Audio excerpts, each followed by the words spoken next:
Olá! No vídeo anterior, nós falamos que, de um modo especial, a partir do século XI, encontramos uma hierarquia social. E falamos da pirâmide como exemplo desta hierarquia que nós usamos para ilustrar. Então, no topo da pirâmide, nós tínhamos oradores, no meio os defensores e os trabalhadores. E nós também começamos a falar que essa hierarquia social estava tão rigidamente estabelecida que se confundia com a própria ordem divina.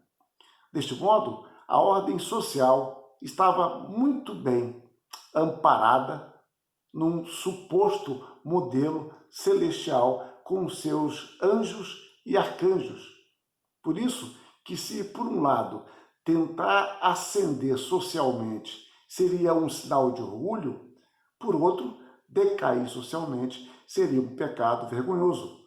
Portanto, abre aspas por Jacques Le Goff, o dever do homem medieval era permanecer onde Deus o tinha colocado e ponto.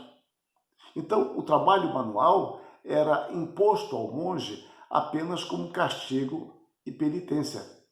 Mesmo para designar o trabalho, há duas palavras distintivas, opus e labor.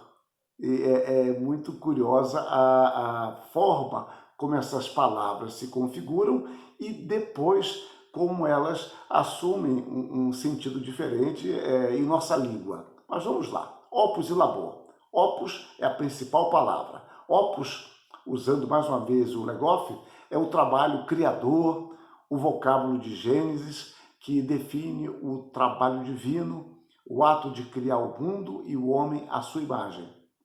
Desse termo derivará operare, criar uma obra, operários, aquele que cria.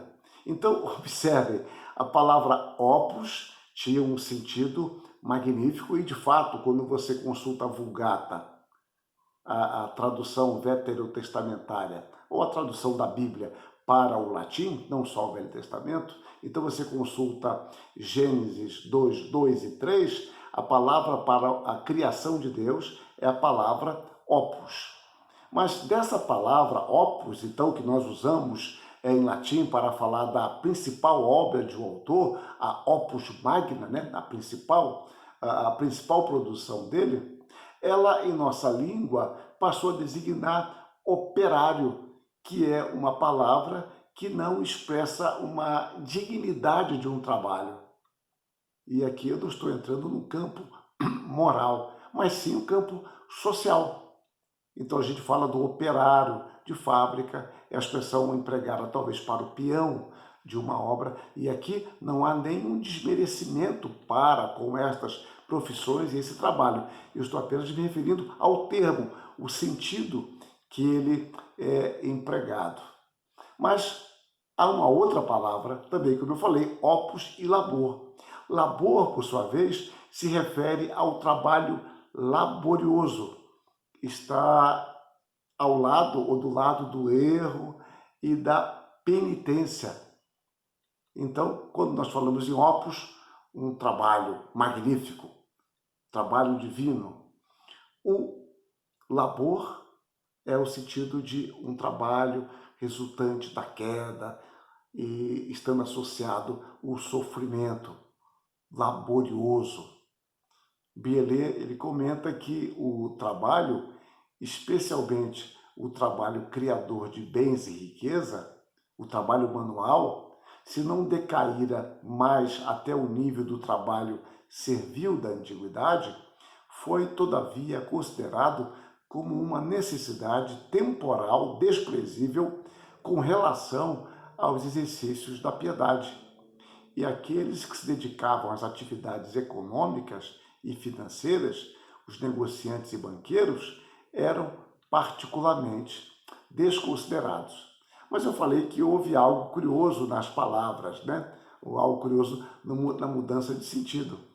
E em nossa língua, a palavra labor ela é pouco usada hoje, mas ela tem uma decorrência curiosa, que é a palavra laboratório.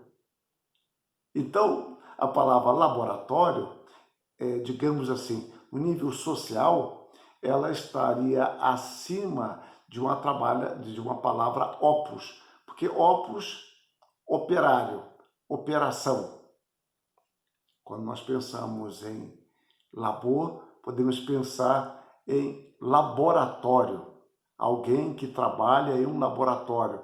Socialmente, eu sei que isso é muito genérico, mas socialmente estaria acima de alguém que trabalha como um operário, um operário. Eu sei que essa perspectiva é apenas linguística, mas de qualquer forma ela está associada ao nosso imaginário, ao nosso imaginário. Bom, mas voltando ao conceito de Idade Média, no próprio currículo das universidades medievais era explícita a visão desprivilegiada do trabalho.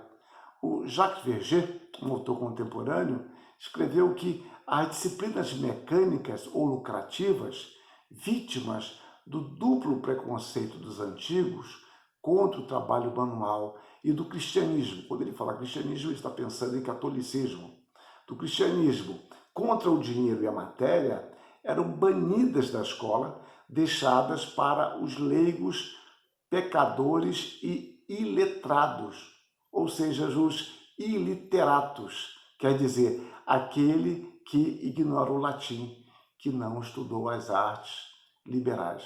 Observe então como essa dicotomia na visão de trabalho volta ao conceito próximo, o conceito grego e o conceito romano. No próximo vídeo, nós vamos começar a falar então sobre a perspectiva de Calvino. Que Deus nos abençoe e nos instrua e que esses estudos sirvam para ampliar a nossa mente, a nossa compreensão deste assunto. Abraço a todos.